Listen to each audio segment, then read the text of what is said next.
Welcome to In Confidence, where what we share in confidence helps us grow in confidence. Today's episode is all about career pivots, and I found a pretty timely Harvard Business Review article that came out on July 7th, 2025, and it's entitled Research When It's Time to Leave a Career You're Passionate About, and it's about newly published research from 3 authors. And I thought this was a really interesting piece that reframes today's guest and what she's going to share with us. And it starts off, I'm going to read you some pieces in my interpretation. And it starts off by saying, there's a lot of advice out there, and it's often pretty clear around find work you love and pursue it relentlessly. And now there's a ton of research that's come out that says we don't often get it right on the first try. And in fact, pursuing your passion to the point of perseverance can actually leave you burned out or misaligned with who you've become. And the research talks a lot about why is it so difficult for people to give up on something that they are or were passionate about, and what holds them back. And what the researchers have discovered is that one key barrier is worrying about being judged for walking away from a pursuit of passion, and that people might feel guilty, or that they're abandoning a calling, or will others forgive me, or can I even forgive myself? But there's a twist in the research. These fears are often misplaced. In fact, they looked at one study where they asked full-time employees who were passionate about their work, they called them passion pursuers, to imagine giving up on it. And then they asked them to predict how others would judge their moral character or competence for making that choice. In a separate sample of participants, they asked third-party observers to evaluate these same professionals for giving up on their passion. And the difference was really striking. Passion pursuers expected to be judged far more harshly than they were actually judged for giving up on their current passion. This effect was unique to giving up on a passion, because when they asked people about giving up on work they were less passionate about, like a job that they pursued to pay the bills, their expected judgments were well calibrated with how others actually judged them for giving up. So there's a disconnect. They found that passion pursuers thought about all the reasons why stepping away from their passion signified that they were a failure. In contrast, the observers, unburdened by the emotional weight of that decision, had a different view. They were more likely to view giving up as an opportunity to re-engage with something better aligned with the passion pursuers' interests. In another way, they said the passion pursuers viewed giving up as the end of the line, while third-party observers viewed it as a stop along the way, a necessary yet courageous step to continue pursuing what matters over the course of one's career. Really importantly, these researchers found that the anticipated negative judgments didn't just affect the person's internal narrative, they shaped how they intended to behave. They studied PhD students that were highly passionate for their studies, and they found that the more they feared being judged for giving up on their PhD, the less likely they intended to speak up about exploitative or unjust conditions in their programs. Because speaking up suggested dissatisfaction with one's pursuit of their passion, which may have led students to worry about speaking up could be interpreted as walking away from a passion. They observed the similar pattern for teachers and nurses. In another study, they found a way to reduce this fear of judgment. They actually recruited teachers who were once passionate about their work. They shared with them this research that said, you're not going to be harshly judged for giving up on this work. And after providing this information, they saw their intentions 14 days later and found that they intended to engage in more actions related to giving up than a control group, such as planning to quit or finding a resume coach. And they were able to equip people with the knowledge that their concern for giving up was misplaced and help them jump into their next passion. I think what all of this research says is that people really succeed when they see their careers as evolving journeys rather than fixed destinations, because we talk so much about ceaseless perseverance, but oftentimes we can reframe that as maybe the pursuit of your passion can have lots of different stops along the way because life circumstances change. That certainly happened to me when I think about the pandemic and the impact and the way in which we've pivoted who we are, what we stand for, what I've even done over my career. But what you're passionate about today, that may change. And I really think that when we think about pivoting, are we staying in our roles because we want to, or are we afraid of what others will think, or even what we think of ourselves? So walking away doesn't always have to signal weakness. It actually could mean that you're evolving who you are and what your passions need to be. So I loved this study because it frames up the exact conversation we're having today with Nikkia Reveillac, who is a transformative force in the world of insights, leadership, innovation, creativity. This is a person who, as a former professional dancer, pivoted, and I use that word because it's the appropriate punniness, pivoted into an incredible track record as a marketer and innovator amongst brands that you know quite well: Colgate, Palmolive, all around the world, Twitter, Netflix, and now an entrepreneur leading a new initiative. We get into her career pivots. Some were voluntary and ones that she wanted to try, and some were involuntary, whether you've been fired or laid off. She gives us the insights and the steps to how we can pivot with purpose and with grace and without all the fears that these researchers that were documented in Harvard Business Review talk about. Let's listen in.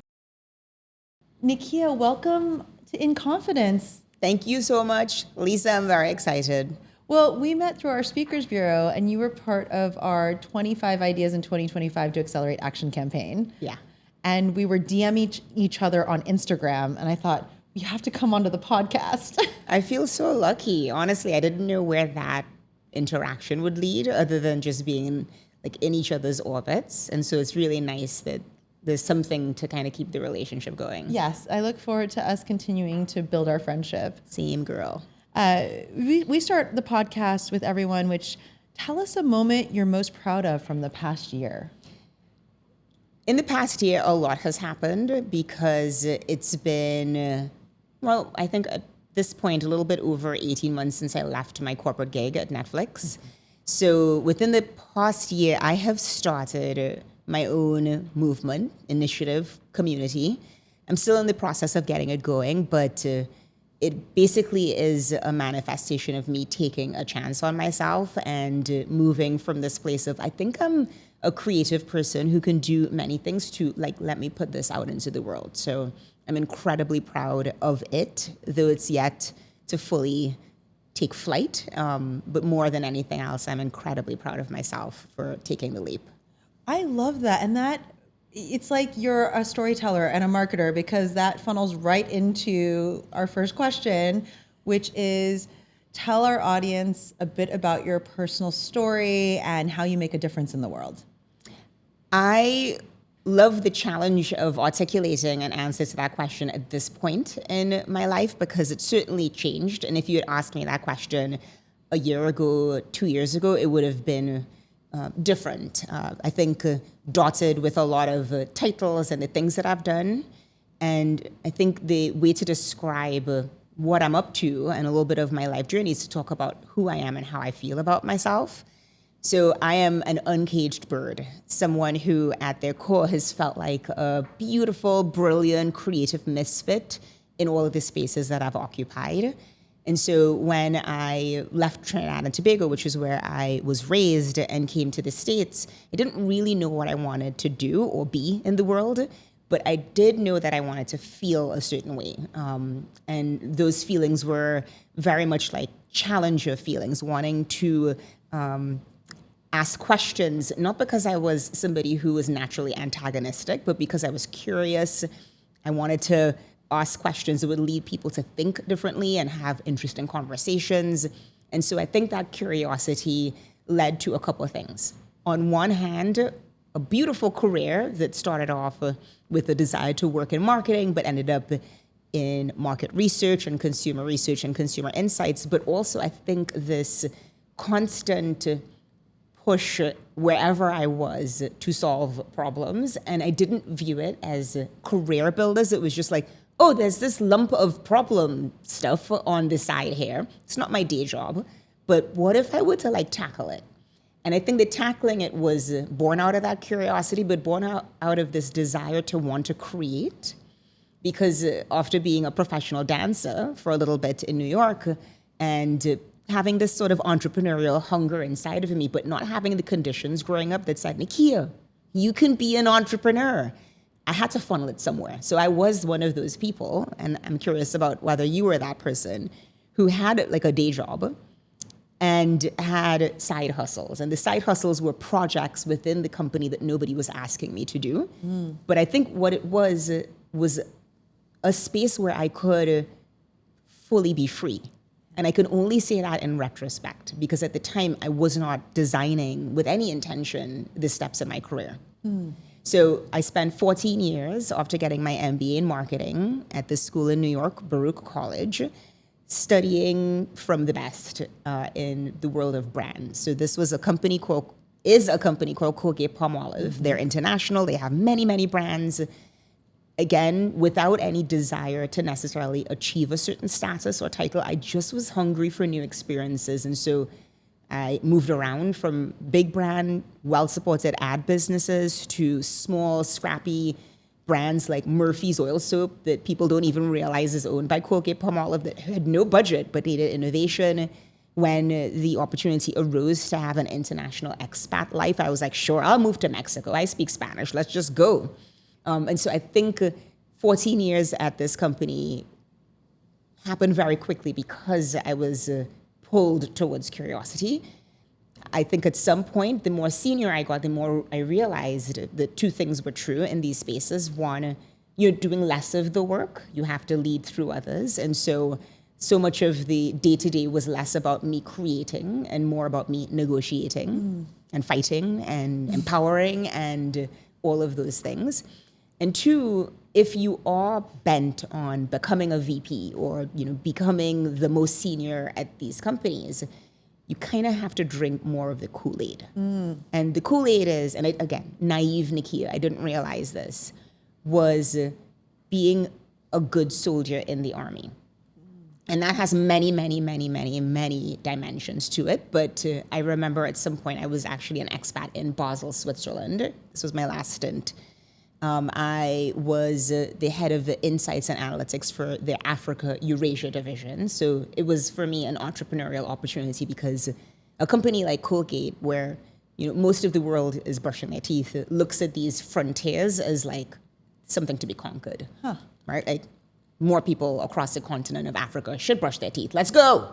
And so I went to Basel, Switzerland, where we were, the division for Africa Eurasia was.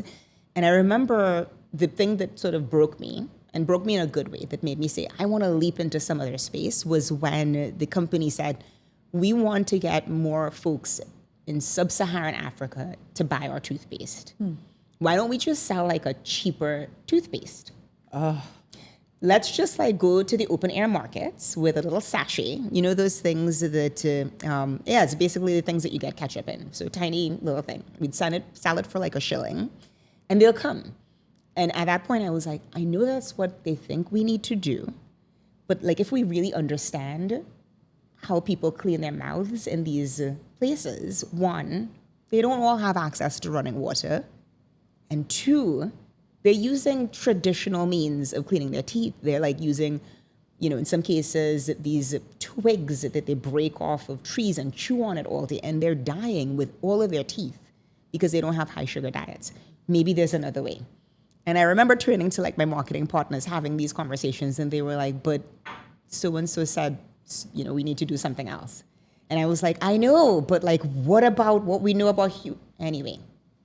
Wow. The short of the story is that at some point, the traits that had, enabled me to rise up, that curiosity, I think there was creativity, creation, all of the C's, connection, care, I think as a former dancer, as a Caribbean woman, I think I was just showing up in the work environment with this desire to, I wouldn't say make friends, but like have a good time and solve problems. And I didn't understand the corporate machine as much.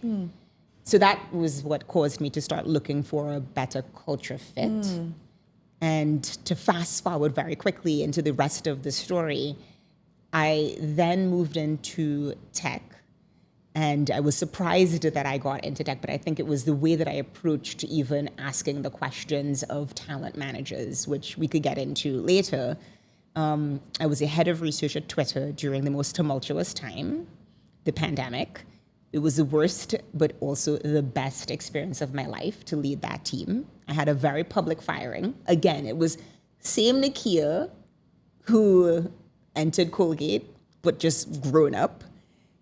Somewhat naive to the system and the tech bro club. But again, when I got fired, it was for something that I was fighting for, something that I felt was right. And again, not being as open-eyed about the system, the patriarchy, all of it. But it broke me in a great way. It led to this job at Netflix, which was wonderful. But once you're broken, again, my spirit wasn't broken, my psyche wasn't broken, but I think I was broken open to realize the expansiveness of me. And it had never diminished nor gone away.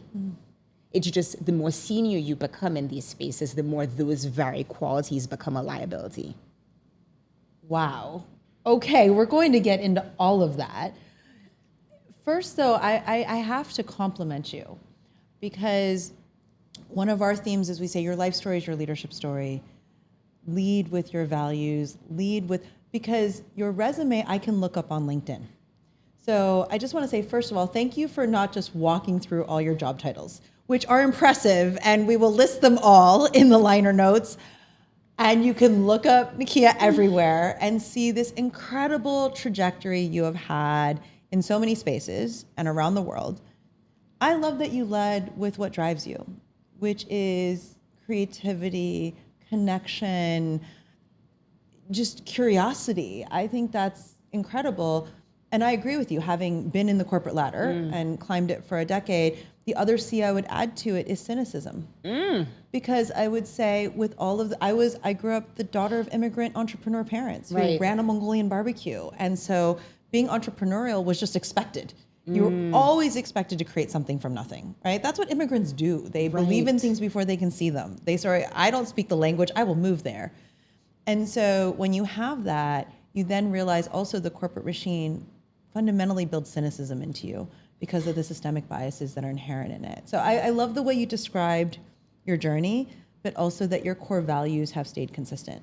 I appreciate that. And I must say, what a gift you had having that support around you to take risk. And it might have been born out of necessity. Like, we're in this new country, we have to find a way to survive and thrive.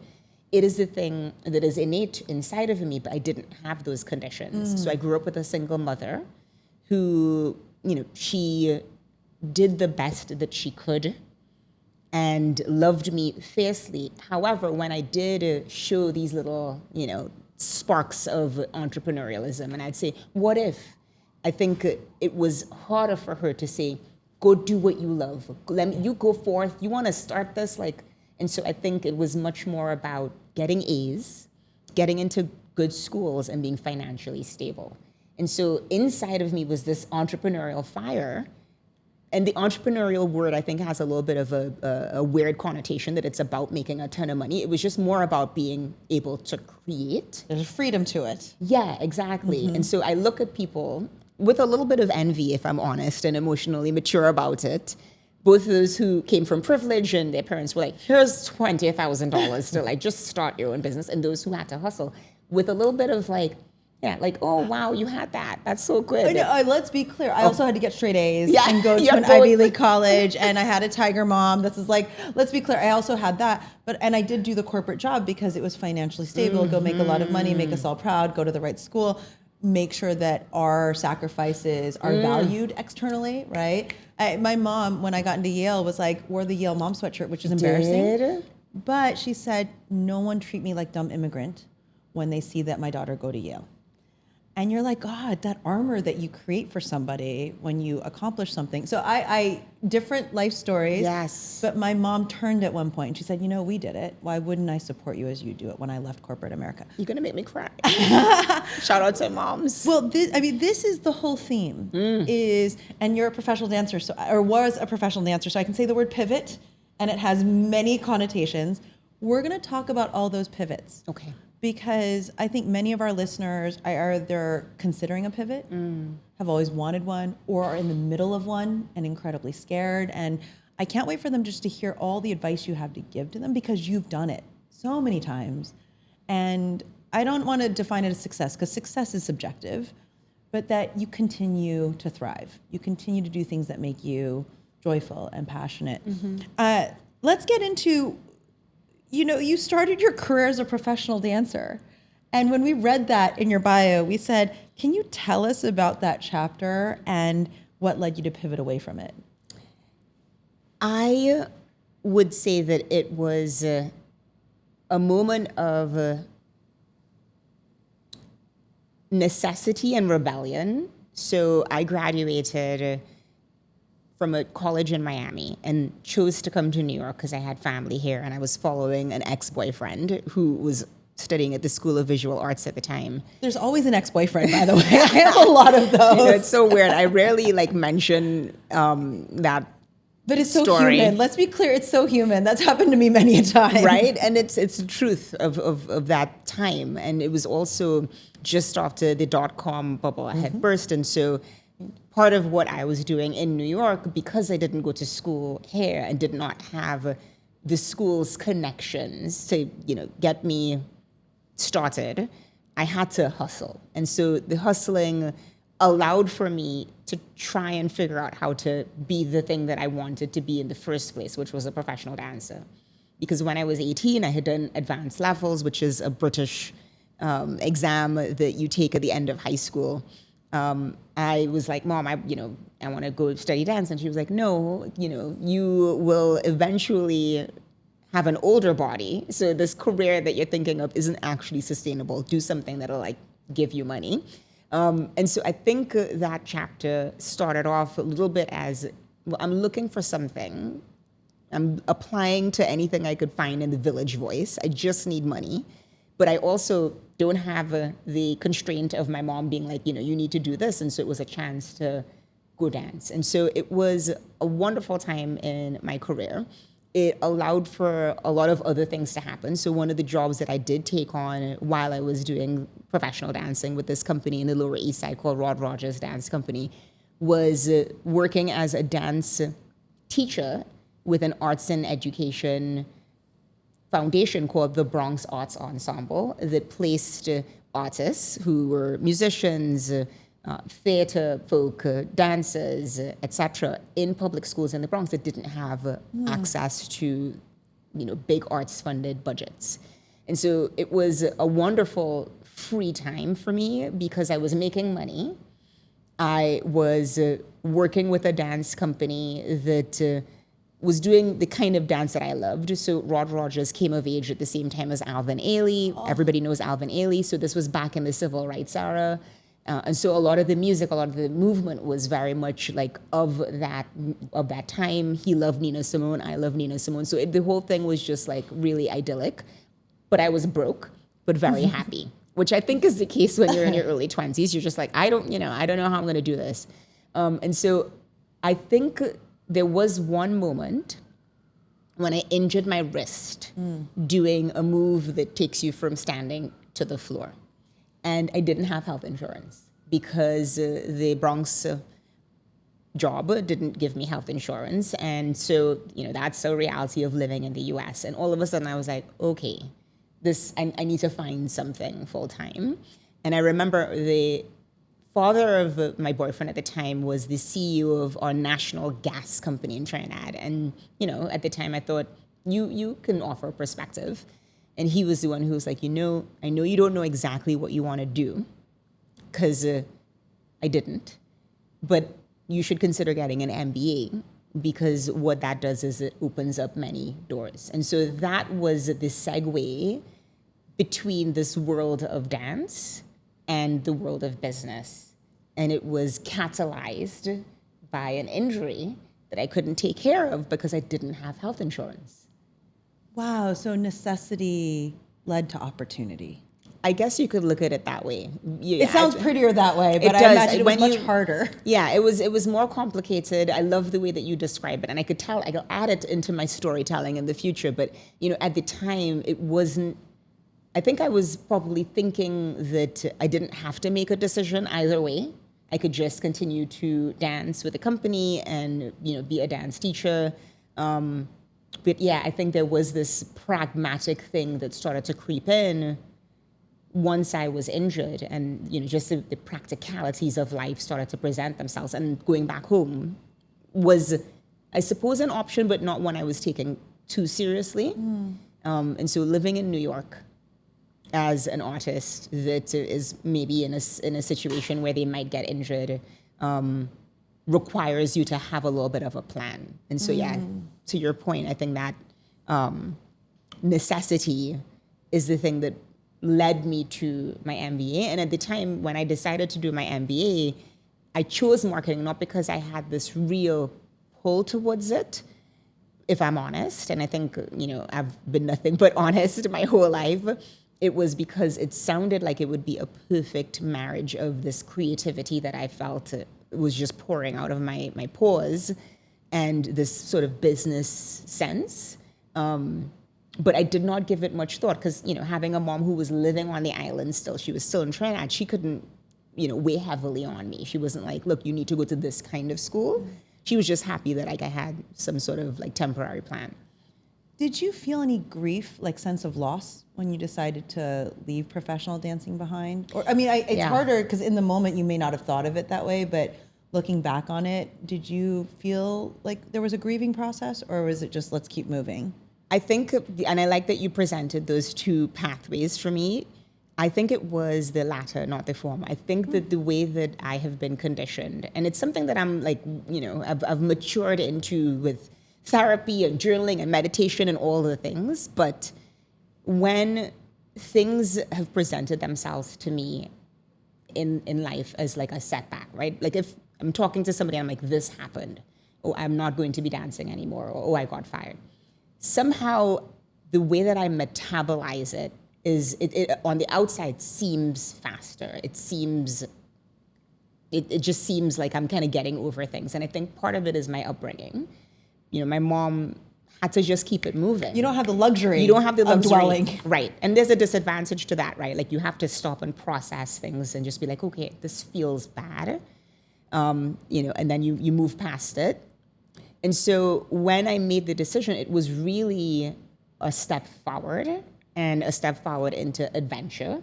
And for a while, I tried to keep both going, right? For a while, I was, full-time in business school. I tried to keep some of the teaching gigs for the extra income, and I tried to do a little bit of the rehearsal schedule to stay in the company, and it became impossible. But it's almost like water filling up a space. As soon as those areas of my life started to kind of atrophy or dissolve because I didn't have time and I needed to, there's a ton of group work and, it can absorb a lot of your time to work, to be in these full-time graduate programs. I think I delighted in those moments. And so if there was a happy hour with the folks I was in class with, there was less of this, these are not the same cool dancers that I've been dancing with. It was more like, oh, new people. I'm just leaning into this new experience. And I'll tell you, that's been my vibe for the entirety of my life. When I look back and I reflect, there's one thing I'll share with you, one little example of it that I like to tell. When I was in college, I did this study abroad in Madrid. And I did not, because I don't always think things through. I'm analytic, but very intuitive. I feel my way into decisions. So I was like, great, I'm going to do this study abroad program and stay with a madre. This is a woman who I think makes her money by hosting these young people to stay in her place for the duration of their study abroad. I did not sit and think about the dates. And so my arrival date was one day before the school was open. So maybe I arrived on Sunday and the school was closed. And so there I am in Madrid. I've asked the taxi driver in my best Spanish to get me to the location of the school because they were going to give me the address of this lady. Closed. And so I proceeded to walk around the area surrounding the school, just like asking people, random people, if they had a room that I could stay in for the night. I wasn't feeling scared. I wasn't feeling sad. I might even describe it as there's like a kind of numbness that washes over me that like allows me to just be like, okay, like, well, this happened. I'm not even dwelling on it. I'm just like, okay, I'm just like living into the next moment. And so I recognize it like when I mentor people, they'll be like, how do you? And I'm like, I think half of it is just my DNA. But this is a really interesting thing. We've had a lot of folks sit in that chair and talk about these pivots. And when I ask that question, no one ever talks about loss or grieving. They talk about abundance and opportunity and curiosity. And I think that might define why your track record has been so impressive, is that when I pivot, I'm not necessarily dwelling on the disappointment or the setback or the loss or grieving the life I should have lived. I'm looking for, even what you described, new people, right? I'm looking for the abundance, the opportunities in front of me, rather than looking at the loss behind me. 100%. I mean, there are, if I'm to be fair, there are moments where something has happened in my life, in my career, where I have had nothing on the other side. And I think in those moments, I've had to allow the feelings of sadness and rejection to wash over me. And those are painful moments. And, you know, the steps through that eventually lead to a pivot I could speak to very, very well, because it's what I went through when I got fired from Twitter. Well, let's go there. Okay, let's do it. Because you brought it up. I am curious what happens when you go through a very public setback like that. So the first thing that I think happens, and it's very personal, very individual, is it is like a death. I think these identities that we take on professionally, particularly when we aren't working for ourselves, are rooted in a kind of relational atmosphere where the company, the person you're working for, whatever, it's like a partnership. Like, I'm married to you. And so if you've ever been broken up with, there are feelings that resemble the feelings of loss that you might experience when somebody dies, or a pet that you lose something really dear to you. So first it's disbelief. Like, I'm like confused. I can't believe this is happening. And then that feeling kind of sits with you for a while. And I remember in my situation, I was really feeling anger, but also anger at myself. Like, how could I not have seen the signs coming? But more than anything else, like a sadness that would kind of emerge at like inopportune moments. I'd be like out with my kids at like a Pride fair on 7th Avenue, and then the tears would start coming. And I think it's because I was completely wrapped up in the mission and felt blindsided by that firing. It wasn't like I wasn't performing well. It was like I was fighting for something that basically it was trying to get the organization to pay attention to something toxic that was happening. So there was a little bit of like, but I don't understand. Like, it's like getting slapped on your wrist for stealing something that you didn't steal, and like looking around at other people being like, guys, did anybody notice that it wasn't me? I was like in another room, and just, so lots of feelings. I had to sit with those feelings. So that's like the first thing after the disbelief and the awkwardness, and the inner sensation of it too is one that people don't talk a lot about, which is, I remember feeling like warm and hot, right? Sorry, warm and cold. So it was a kind of immediate kind of chill. So I'd be like in a hot situation because I got fired in June 2021. And I would like get chills. And so there's a physical, somatic kind of sensation of grief. And then I just had to kind of accept it and force myself, and this was a gift of like a severance, to not leap into the next thing. Right? So this was a forced moment, and this is where my metabolizing of things that happen that are adverse, I think really comes into play, which is to be like, hey, this is a gift. This is a gift. When is the last time I had like a summer off? So I had to, kind of talk myself into this, but journaling helped. This is a wonderful gift because if me being myself and fighting for what's right can lead to rejection, then there's something inside here. It's not external. There's something in me. So it forced me inward. And then I think I was also sort of like trying to, and this was my mom. My mom, when I would call her, would be like, are you looking for a drama? And I'll be like, no, like actually this is a moment to chill. I've been working like a crazy person since I was, 21. Like I'm going to, maybe this is a good moment to breathe. So disbelief, the feelings of grief as like a first step, accepting it to, that kind of inner reflection that it's not actually a me thing. That was like the second stage.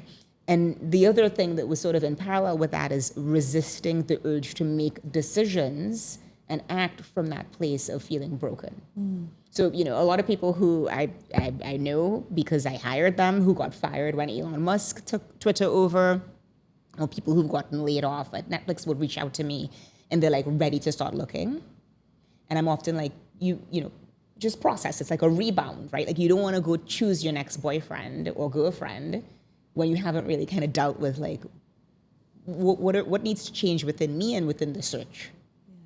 Yeah. And so I think that was a beautiful thing to sort of resist. And then I was in Greece and Netflix called, and the first time that they called to be like, hey, we have this job, I was able to, because I'd given myself that space to ask, well, what am I about? Who am I? What do I want? What are the conditions? What can I do that is going to really make me feel more aligned at work?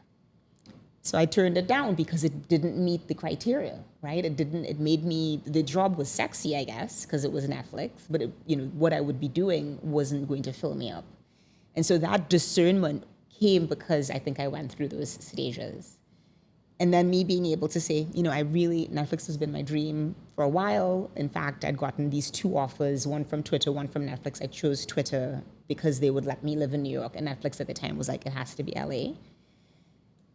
They came back around, Netflix, within like a week and a half with another job offer that was more to my liking. And so I only shared this story in particular, the Twitter into Netflix story, because I think it was less of the, I'm just sort of going with the flow and, I'm pivoting out of this place of abundance. It was more like a sudden setback that forced me inward, that led to a greater understanding of who I was on the inside and an even greater understanding of how that affected the way I was perceived on the outside. And then it kind of attracted the right opportunities, but also by the time Netflix got me, I was so expanded in the view of who I was and what I wanted to be and feel in the world that I think I couldn't unsee it, I couldn't unfeel it. And so that, I think, led to March last year, where I was just like, life is so short, so impermanent, and so fragile. If I'm going to leave an imprint on this universe, it can't be working at, I could do a great job at these companies, but I think I could do even greater on the outside. Yeah. I don't know. Maybe this is why we were meant to be friends, Nikkia. I've been fired twice in my life and went through all those stages too, and also took a year off after the first time I was let go and felt all similar feels because, betrayal sits differently in the body. It actually has a deeper and longer lasting and more permanent effect on your body than bonding and trust. This is why we are, as adults, wired to question sometimes. So I felt all those feelings, and it was in Greece that I decided to start my own company. That's so funny. What's up with Greece? In Port Hydra, I was sitting there going, on my year off, I was like, I'm going to start my own thing. So I love that it was in Greece that you got your offer. I love this idea of when it's not your choice to pivot, grieve, but then take the pause to reflect on who you are. I love that you expanded yourself. You strengthened yourself so that when you were ready, either for it to come to you or for you to seek it, you're coming from a place of strength and not from desperation or I need to have a job. I need to have a title. Right. I think there was also, in addition to what you just shared, this discernment. It's the only word I could come up with. And the discernment carried over not just into the opportunity that came, but what work felt like, right? So I think I use the word naivety, and I don't want it to sound like I am self-deprecating or hard on myself, but I was laser focused, and it was maybe a little self-centered on like me doing good and helping people, and not as focused on like the bigger system. And I think part of that is because I was never career-minded in that way. I think if I was like, I want to be chief whatever, most of my time would have been spent diagnosing how to be chief whatever. I was like, I want to be a great team leader. I want to lead this organization. I was more focused on my little space. And so the year, not the year in my case, but that summer, that moment in Greece, it was sort of like expanding, and not in a way that like I was doing anything to expand myself, but in a way that was sort of like, oh, there is something about me that no matter what I do, it's going to give off, I have other things going on vibes. That is like dating. Yeah. That is like dating. Exactly. Like I'm not that committed to, and it is a perception, but it is because whether it could be, and I don't think it's unique to people who aren't Black immigrant women. It's just, I know what I give off, but I didn't know I gave that off until I got laid off. So, and it came as people who were younger than me would call me seeking mentorship and talk about, how did you do it? How did you manage to stay authentic? And I was like, what do you mean? Because I was just showing up in my body. Nothing that I was doing was that intentional. I mean, it was intentional. I'll wake up in the morning and be like, what do I feel like wearing today? But it wasn't, but I was exuding without it being calculated. Someone who hadn't been beat down by the system. Somebody who I chose to shave my head and like rock my nose ring and not change. And so it kind of telegraphed something beyond the corporate soldier, right? Even if I didn't say anything about what I'd done on the weekend, because that's just what the human brain does. It kind of fills in stories. And so the break allowed me to understand that like, I don't want to compromise that. The very thing that may be intimidating or tap into somebody's weird insecurities about their life and their choices, that's me. I can't imagine being anybody else. And so once I moved into another corporate space that was very feedback oriented, that's the culture, we're giving you feedback. And it's not supposed to be about your personality, right? It's supposed to be about your performance, but it oozes in, the personality stuff. I could smell it real fast. Because all of a sudden I was like, oh, this feedback is kind of like, you're trying to make it seem like it's about something I need to improve, but there's something about the way that I'm showing up that is giving off. I remember one piece of feedback was, it seems like Nikkia is trying to manipulate. Oh. And at the time I was sort of like, what does that mean? But again, I realized that part of the way that I would show up in a one-on-one, I would be like, Lisa, so before we get into work, how are you doing? How's your spirit? Like, how are things? Just wanted to, check in. It's been a rough week in the news. And I think that for some people feels like sabotage. Like, I'm going to try and get some kind of, I have some ulterior motive. Like, why would I care about you beyond the work that we have to do?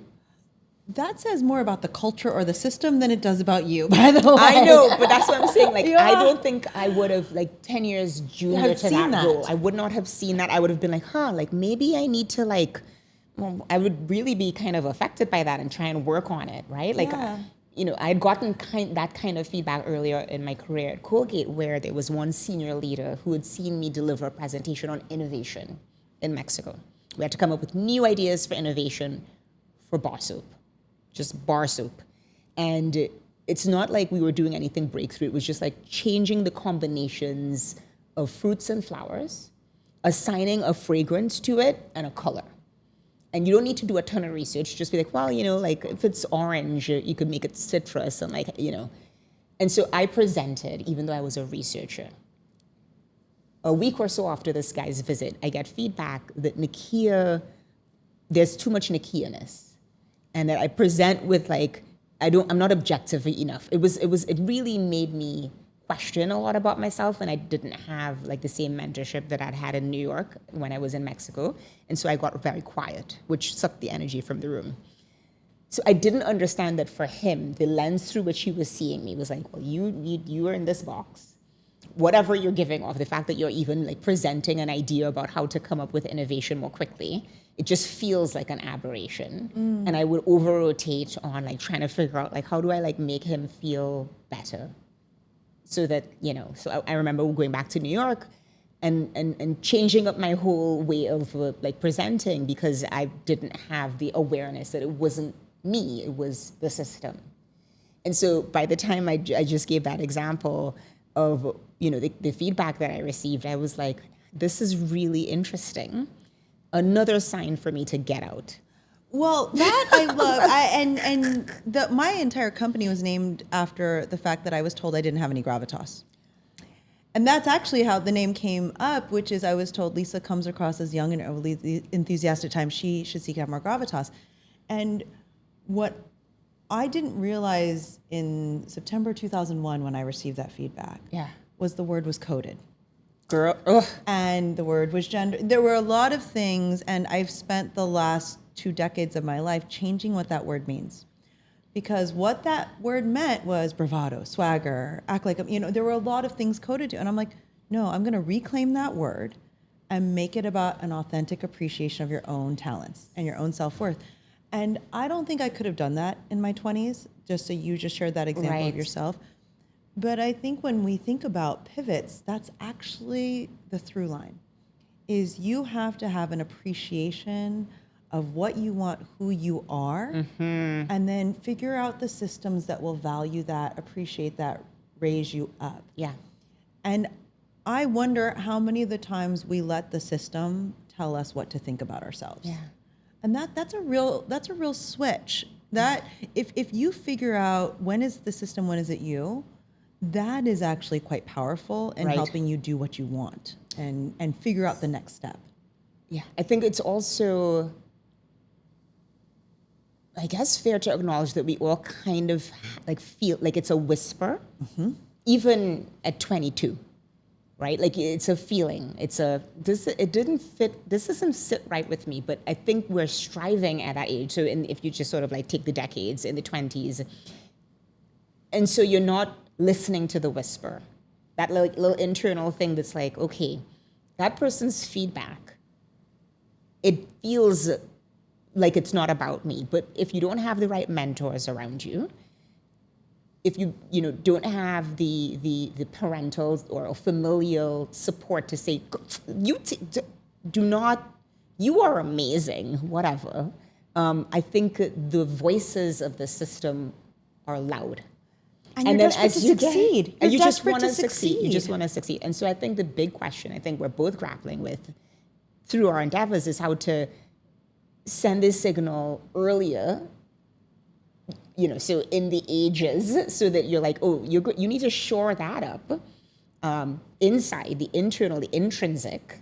You need to find the people around you, whether it's books, podcasts, whatever. And so by the time you are in your 20s, 30s, you're going to still want to succeed. You still want to like get that promotion. But I think there's going to be more resilience, because if you do get that feedback, you could be like, thank you very much. I appreciate that. I hear you. Do whatever you want when you go home, right? And you might even know to like play the dance, do the dance a little bit. But you don't let it affect you inside. But you don't let it affect you. Agreed. Yeah. Agreed. Because the system is the system. Yeah. We can't change that, but we could change the people inside of it. And when I wrote my book, one of my old bosses was like, I'm going to call BS on this whole origin story. You were a very confident 25-year-old. Like this whole, like, you didn't have... I said, I was faking it. You told me to speak up, I spoke up. But every night I went home and I was overachieving, insecure, and cried myself to sleep. And I don't want that for anyone. I will play your game, but I will not let it take away from my own sense of self. And he said in the book reading, he's like, got it, that tracks. Yeah. Okay, I get what you're saying now, Lisa. And I was like, thanks for pushing back on my entire philosophy. I want to go back for a moment to, what if you don't have the luxury of a severance? What if I am laid off, fired, all of those things, but I need to find a job right away? Yeah. What advice do you have for that person? I think that it definitely, first I want to acknowledge, is harder to be able to take a beat and take a pause and to go through all these feelings and to move forward into the next step with intention. However, I do want to encourage people who are in that situation to still try and perhaps truncate the process. And if they could do it over the course of a week, preferably like a month, there's still going to be, I gather, more aligned opportunities. And I use the word aligned intentionally here to describe opportunities that aren't out of desperation, that may lead to getting laid off again because you perhaps moved too hastily. But those opportunities that feel like you did the work to ask yourself, like, what do I want to feel day to day? What are the experiences that I want to have? And so you can't really, when you're coming through like that hit of trauma, make those clear-eyed, open-minded decisions, as well as if you just sort of pause and be like, okay, I'm just gonna give myself a week because I'm like grieving. So that's one thing. If there's a way to still allow for the process of, grieving, accepting, really going inward to think about what are the things that you want to feel, what are the conditions that you enjoy most when it comes to work, that would be great. But in the absence of that cushion, I would also encourage people to try and seek out community. And so membership in these communities, honestly, it's expensive, some of them. A lot of these wonderful leadership and women's spaces and other spaces for professionals to network, they're often funded by employers. And so if you don't have that built-in community, I think it's important to reflect on the colleagues, coworkers, and folks in your life professionally who saw you, perhaps more fully than you were seeing yourself, those who you trusted, and slowly begin to wet your feet in this world of connection. And the conversations could be light at first. Like I just want to talk to somebody. I've had people who would reach out and they're like trying to get the job, but I think if they position those conversations as, I just kind of want to hear your story. I want to share a little bit about how I'm feeling. The solutions, the ideas that the other person may offer up may not always be like, here's a job, let me get you in touch with 3 of my colleagues, but it might be, actually there's a conference happening, I have a +1, why don't you come? And so I think tapping into your little board of supporters and believers and cheerleaders so that you can start to first feel better and not crazy, hear their stories, because some of them may have advice for you that could be helpful, but also just expanding your thinking about what's next and what's possible beyond, I must apply for this job, which, by the way, leads to depression, especially in some spaces like tech where people are applying for thousands of jobs and getting no response. And so if you diversify your portfolio to include job hunting, but also the salon attendance over there, the conference attendance over there, the meetup over there, you will start to feel a little bit better faster. And I think it starts to open your mind to what might possibly be next. Yeah, I love that, because that first Monday with no emails in your inbox and an empty calendar is very lonely. And I remember I'm like such a high achiever. I like clamped down. I wouldn't take calls from anyone. Everyone was reaching out about you got fired, all those things. And now I look back and I should have just been vulnerable and not so tied up with my title. Like I lost this big title. Lost it. And those first few conversations, it was inertia. It was like, okay, the body's moving again. The object's getting back in motion. Yeah. But that first Monday sucks. It does. And I think that I remember talking to a couple of people who had just recently been laid off and said, like, this is the part of the grief that nobody talks about. Even if your days were filled to the brim with thankless one-on-ones, meetings where you didn't really need to be there, and just like stuff that you had to do, you were needed.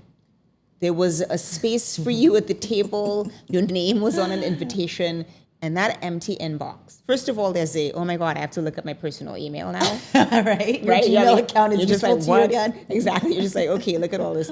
And then once you clear that up, you're like, well, no friends are writing. You realize how bad of a friend you've been because nobody's writing you.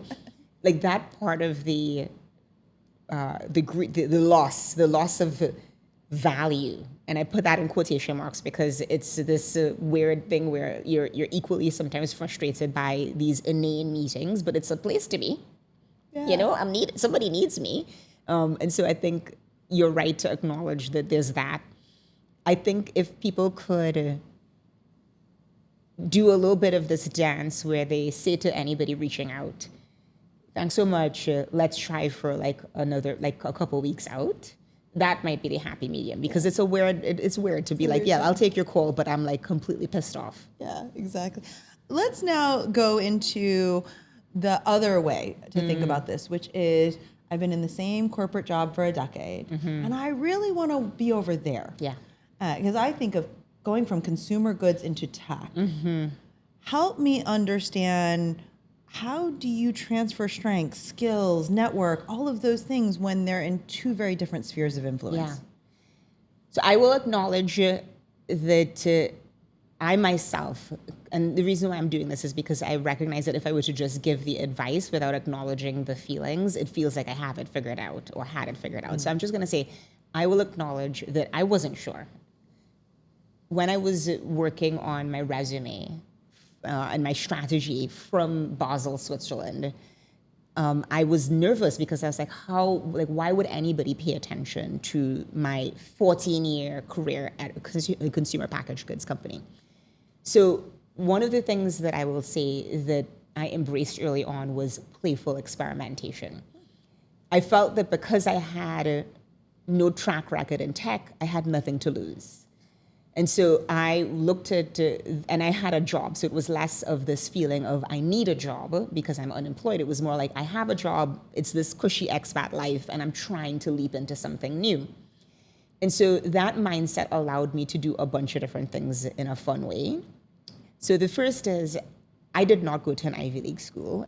And so I was like, I unfortunately only have this 8.5 by 11 resume. I wanted to sort of drip more of me. How do I do that? And so the resume became a space for playful experimentation. I went from, using the traditional format to using a format that like I made up. My tagline right under my name was like, reimagining the possibilities of what a researcher could do since 2006, or something dramatic like that. Instead of an executive summary, I think I call it like, in a nutshell, I'm a former, and I found a way to tell a little bit of a story, because if it wasn't an executive summary, you could be a little bit more playful. On the right side of the resume, I had fun things with icons like leaving it better than she found it, and then like a little blurb about what that means, culture and people junkie. So I was just like trying to think of fun things. So that was one. And then when it came to like trying to reach out, I was like, I'm not going to make it in the sea of applications. I will still do that. But like, what if I went on LinkedIn, found the names of people who I thought might be in recruiting, and send emails based on what I could figure out? This is before generative AI could just tell you what somebody's email address was. And I would send an email with its subject line, because I knew it was a busy exec. Please look at my resume. I've read about, like, subject lines like that would just sort of get buried. So my subject lines in the emails became ridiculous. Like, life is too short not to take chances. Oh. Or, I used to be a dancer, now I'm leaping into your, like, just like stuff like that. And it worked? Well, I mean, I got 2 offers. Okay. So, I don't know if that was what did the trick, but I do think that I looked at the process of reaching out as a way to be playful and creative. And then the way that I spoke to these transferable skills was to talk about the anchor of what these jobs required. So an endless, insatiable curiosity about people, an ability to ask questions that open people up, and a love for telling stories that tie together data and insights in this beautiful, rich tapestry. Like I could do that wherever. I want Nikkia GPT. Can I have Nikkia GPT rewrite all of the things, all of my accomplishments that way? It was so funny. But yeah, I think finding the words to tell the story of what I could do and how I could work with others, and to sort of make it more about like, this is who you would be working with if you were to like interview me. Those were the things that I think allowed me to move from tech into these spaces. And, the first job at Twitter wasn't head of research. It was head of or director of revenue products. So, Twitter had at the time a pretty hefty advertising business and developer business and, space where they would make money. And because those relationships required an understanding of the world of consumer packaged goods, it wasn't the only thing they needed. I think there was something attractive there. But my goal was just to get that first conversation going. It wasn't even to get the job. I was just pay attention to me. I'm like a good person to talk to. I love the fact that you weren't afraid of that because you had a job. And so I love that idea of let me just go try. Yeah. And experiment and put out my skills under new covers, essentially, that would suit that new industry. Do you advise that people who sort of may not be actively job hunting just do this anyways? Yeah, I that was a piece of advice that my first manager and mentor and now dear friend, whose name I always name no matter what stage I'm on, Elise Kane, gave me. In fact, she was like, I don't want you to stay at Colgate for more than 7 years. If you have, I will disown you. She actively wanted me to continuously be interviewing, to keep those skills fresh. Now, not every manager cares that much, but she was like, it is an important skill to maintain. And I had the same attitude when I started to manage people. I was like, I love you so much, I will let you go. I'm not going to hoard you. I will shine more if you shine more. And so I happened to have a first manager who was so amazing that it really carried over. So this idea of interviewing while employed, I'm not going to say everybody's manager would love it, but I loved it. And so I think the reasons are it keeps your ability to answer questions and ask questions fresh. It gives you a sense as to your marketability on an ongoing basis. And I think, if anything, it gives you that internal sense of worth, even though there's other things that I think we should be doing to feel gravitas and presence and strength on the inside. But just going out and having these conversations, you walk away, especially when you're not desperate for a job, with a little bit of okay, I could have done that a little bit better. All right, I got good feedback. Oh, I met somebody new. And so, always be two pieces of advice for me.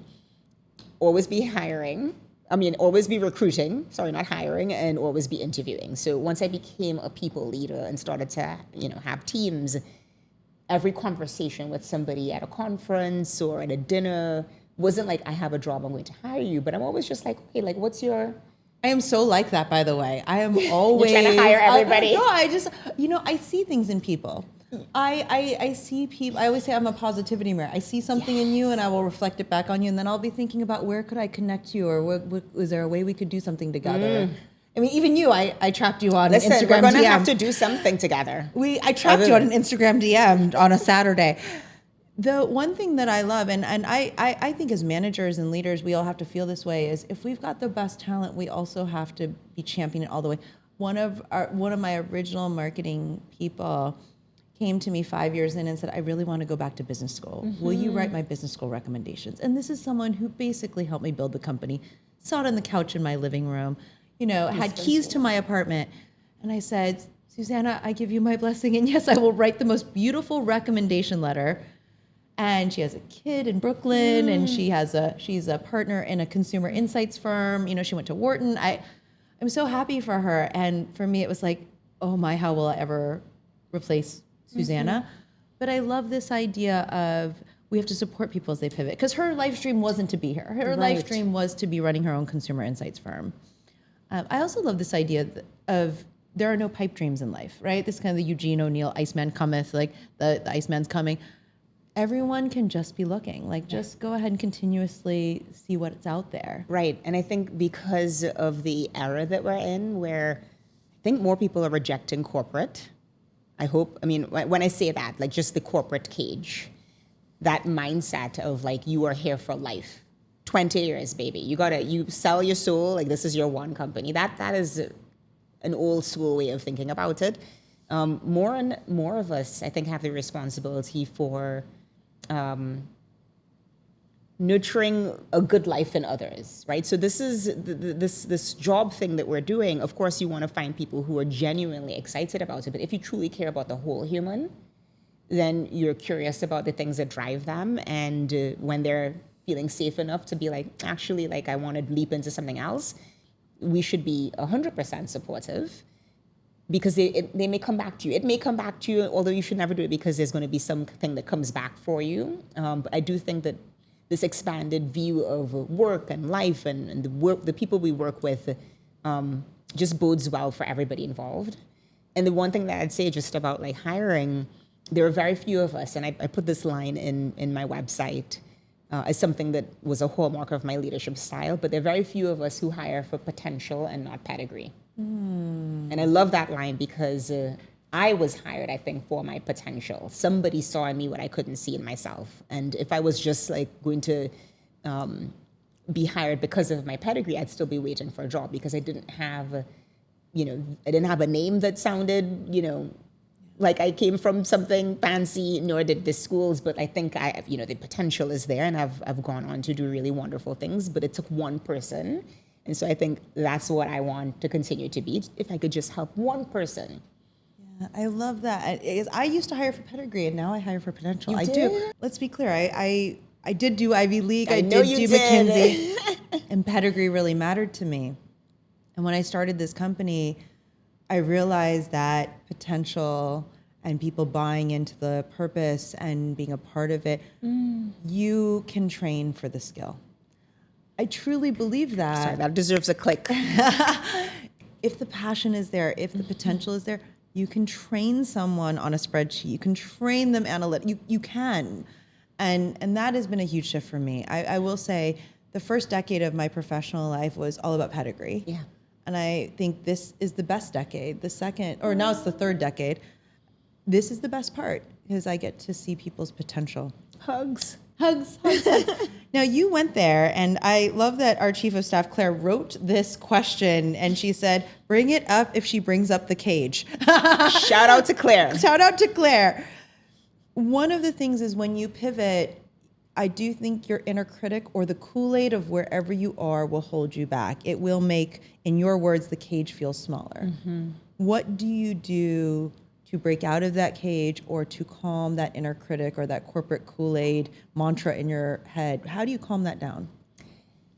I mean, the first thing that I think anybody who's feeling caged should start to do and unpack is the external versus the internal cages. And so there are things that we both know are kind of immovable, particularly at this time in America. And we can't change it unless you're like, actually, I don't know. I don't know what it's going to take to change. But the systems, the power dynamics, the patriarchy, sexism, racism, all of the things are realities. And so if we could just sort of name and accept them, I think that's one. I think the thing that often holds us back the most is this inner critic. And I don't see it in others, but I think we know that it exists when we look in the mirror or we close our eyes at night. And so I highly recommend some form of exploring those thoughts, either in the form of therapy or a coach, or if you are uncomfortable sharing those thoughts with someone else, journaling, so writing them out. But starting with some prompts, right? So like, what are these internal cages? It could be everything from my family and the messages there, religion, what I'm supposed to be doing, what I'm not supposed to be doing, what's right, what's wrong, my self-esteem, feelings of self-worth or lack thereof, and sort of naming the cages that hold us back internally, I think is so important, at least sort of like put them out. Once you've named the cages, and that's like a powerful boss move step, I think the question is, well, what is one cage I want to try and break free from today? One of the cages that somebody mentioned on during a session of an Uncaged conversation that I hosted as part of my initiative, Birds Uncaged, she said, my cage is the relentless pursuit of prestige. Mm-hmm. And I was like, what?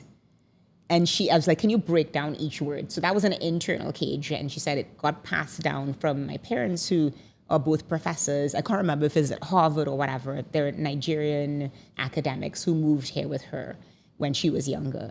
And I was like, that's big. And so that is one of the things that I would say we need to really do on our own, because people looking at you would know what your internal cages are, unless there's somebody you're talking to all the time about it because you're so self-aware and you can name them easily. But that would be the thing that I think that we should all do, just sort of sit and say, what are these internal cages? And the buckets that I'm giving are familial, there is religious and societal or cultural. And we can't tackle all of them, but we can prioritize one to start tackling tomorrow. Well, that now makes sense, the name of your company, Birds Uncaged, because I love this idea of name the cages and then decide which ones you want to break free from, which ones you have to just get comfortable with, that that's a cage that I accept, and which ones might be for another time. That might be a tomorrow problem. Yeah. I love this idea. What's a cage that you're working on? Do you mind sharing? That's a great question. Oh my gosh. Yeah, I think the biggest cage that I'm working on is that I cannot succeed. And I'm defining success here in the old ways that I learned to define success, which is to have like a financially viable way of living, to, you know, be able to pay the mortgage for the beautiful house that I bought when I had a nice job, on this entrepreneurial path. And so when I'm at my lowest, and the lowest really is, if I'm honest, just moments when I have no external validation. Like, it takes a while to move from like you're getting a promotion, you're getting a comp increase, like somebody thought your presentation was good, to silence. And so I have days where I'm just like I know in my heart that this is, I think there are a bunch of birds who are caged. I think there are a bunch of people like me who are just these creative misfits who, but like it's not built yet. Like, are they going to come? Like, I don't know. And my cage that's still there, that I flew out from, but it's still there, you know, the contours of the bars are still there, is you are supposed to be working for somebody else.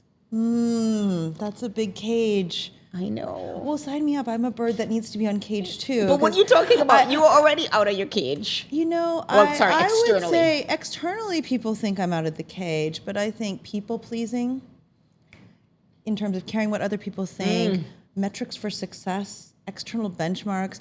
Like, every single day you open up LinkedIn and someone else is on a list. Like, I'm on this 100 list, or I'm on this.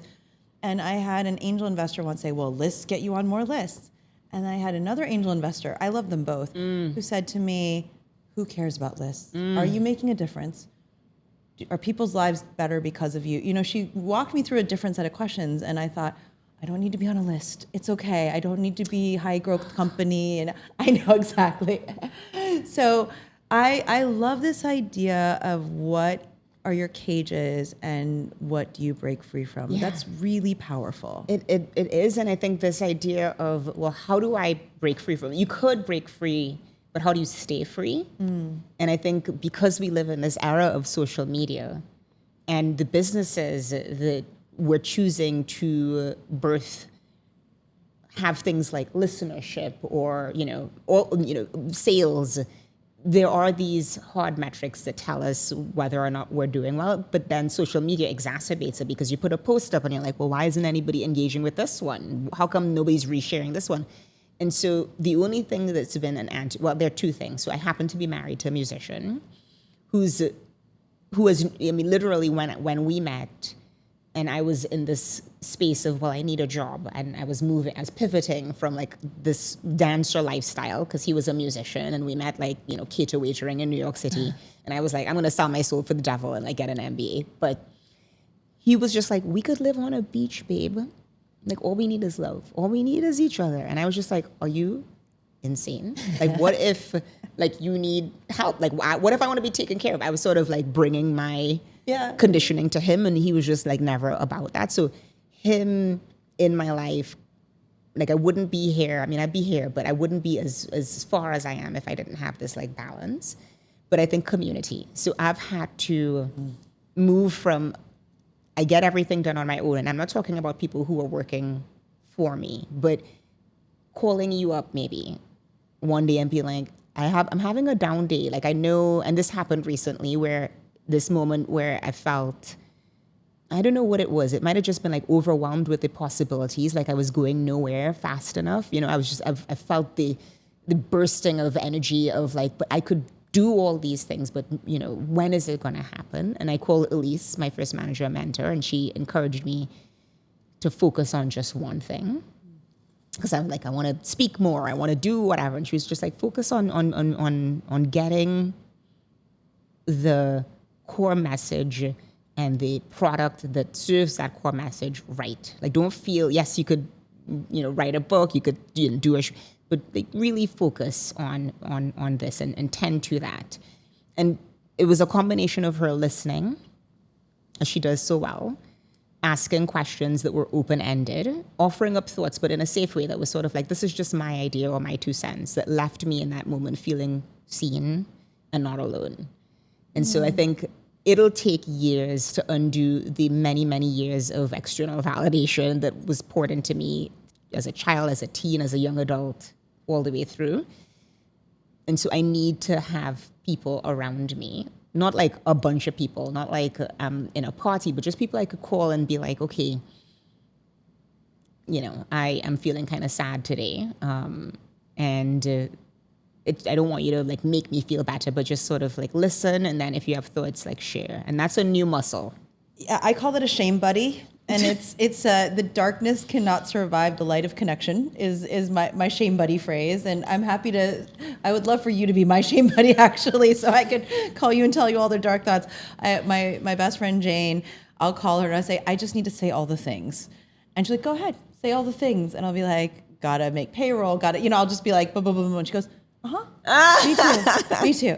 So I love that. I want to end with a question because you talked about earlier, sometimes there's a whisper that maybe you're unhappy at work and whatnot, and I need to continuously be looking for other things. I love this Jensen Huang, like, you know, the CEO of NVIDIA quote, and I want to read it to you because there's a phrase that said you should choose your career based on your passion, and usually people connect passion with happiness. I think there's something missing on that. When you're doing something that's not easy to do, you're not always enjoying it. I don't love every day of my job. I don't think every day brings me joy, nor does joy have to be the definition of a good day. I think what people misunderstand is somehow the best jobs are the ones that bring you happiness all the time. Yeah. I don't think that's right. You have to suffer, you have to struggle, you have to endeavor, you have to do those hard things and work through it in order to really appreciate what you've done. There are no such things that are great that was easy to do. And by definition, I would say, therefore, I wish upon you greatness, which by my way of saying it, I wish upon you plenty of pain and suffering. Mm-hmm. I want to end with this because, you know, you and I have probably experienced our fair share of pain and suffering. Yeah. What are the indicators where you're like, this pain and suffering is worth it? Or no, this pain and suffering is something where I have to pivot to something new. Like, how do you draw that line?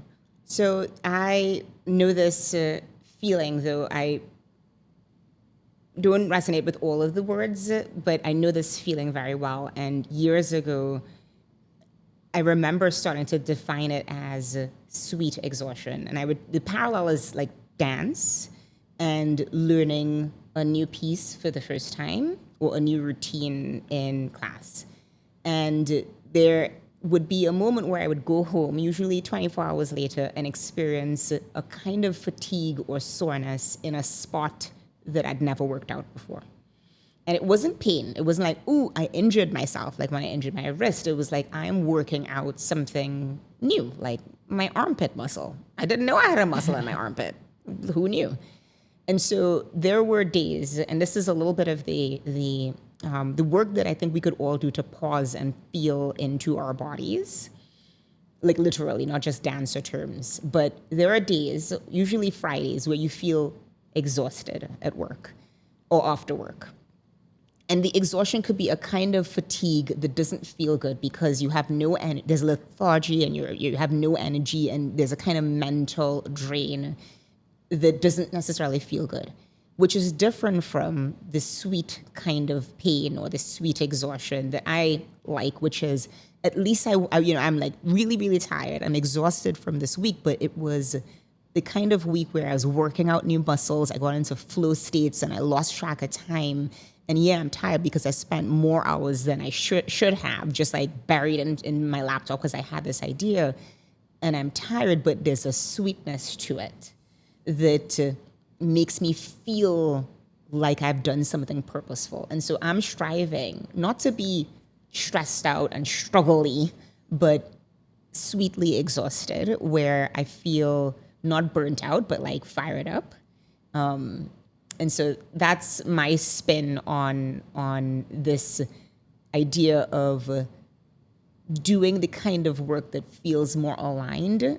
We will still work hard. We will still toil. We will still, at times, become frustrated. But when it is aligned around something that feels purposeful and aligned to who we want to be in the world and what we want to leave behind, I think the exhaustion is sweet. Okay, we got to end it there because that was the most beautiful thing ever. And I'm very moved by that, Nikkia. That was very cool. Aww. I love sweet exhaustion. Thank you. This was fun. This podcast is sweet exhaustion. Right? It's a lot of work. But yeah, and you never know where things are going to go, but you keep doing it because I love that it feels sweet. I know exactly that feeling. You do? Well, this is I think what we are propelled by, even on those nights when we're comparing and we feel a little bit nervous about whether we'll deliver this sweetness. And I wouldn't have it any other way. But I recognize that there will be these dark days where I'm just like, oh my God. And it's never because I'm too tired. It's mostly because I'm more alone than I've ever been, or I feel that way. All right, well, sign me up to be a bird in the flock. I'm ready to like open the Everybody's cage welcome with you. to be an uncaged bird. I'm very excited to have the flock full of examples. And maybe there's some sort of course that you deliver on the website, but the idea is like, how do we make these folks who feel the way we do but actually can't leave? I think that's the thing. There are a bunch of us like in there who like we can't leave. How do we make them feel less alone? And so yeah, I think there's a lot of like synergies between Gravitas and Birds Uncaged, and so I just have to like get my stuff together and let you guys know when it's like live. We'll do it. Well, thank you for coming on In Confidence. Oh my gosh, thank you for having me, Lisa and team. This is wonderful, and I'm excited. I hope you enjoyed this episode of In Confidence. I hope you're leaving this space stronger than when you entered it. I want to thank Nikkia. This is one of my favorite conversations we've had because she brought such emotional depth, vulnerability, and just insight into these ideas of when we pivot, how do we keep moving forward and not think of it as loss, grief, any of those elements, and how to do it with grace. I'm obsessed with this idea of cages, labeling the cages that we have and deciding which ones we want to break free from. I want to thank her for that entire idea because I am going to take that back. If you loved this episode, I hope you'll share it with someone who needed to hear this today, whether it's someone who's considering a pivot or someone who's going through a tough time, whether they've been laid off or they've been fired and they need to think about their next step. Subscribe so you never miss a moment of inspiration. And until next time, in the words of my 9-year-old self, I see you, I value you, and I believe in you. This is In Confidence.